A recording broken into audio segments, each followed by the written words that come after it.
হলো ইন্ডিয়ার বাদল ঘোড়া, যার শক্তিশালী পেশি আর অদম্য শক্তি তাকে সব সময় প্রথম স্থানে পৌঁছে দেয়। আর এই হলো পাকিস্তানের সুনামি ঘোড়া, যার ভয়ঙ্কর গতিবেগ দেখলে সবাই আতঙ্কিত হয়ে যায়। পাকিস্তানের লোকজন বলল, আমাদের সুনামি তোমাদের বাদল ঘোড়াকে হারিয়েই দেবে। ইন্ডিয়ার লোকজন জবাব দিল, চলো দেখা যাক, এসো, তোমার ঘোড়ার শক্তি আজ পরীক্ষা করা হবে। দুই দিক থেকেই যৌবনের জোশ আর উত্তেজনার সঙ্গে রেসের ঘোষণা হয়ে গেল। বাদল ঘোড়াকে দেওয়া হলো ঘাস আর চানা, আর সুনামি ঘোড়া পেল নারিকেলের জুস। দুটি ঘোড়াই রেসিং ট্র্যাকে প্রস্তুত। পাকিস্তানের লোকজন বলল, জয় তো সুনামিরই হবে। ইন্ডিয়ার লোকজন বলল, না, আমাদের বাদলই রেস জিতবে। রেস শুরু হলো। দু ঘোড়ার মধ্যেই অগাধ শক্তি, কেউই হার মানতে রাজি নয়।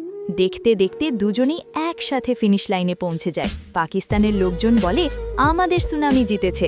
ইন্ডিয়ার লোকজন বলে, না, আমাদের বাদলই জয়ী। এখন সিদ্ধান্ত হবে ভোটিংয়ের মাধ্যমে।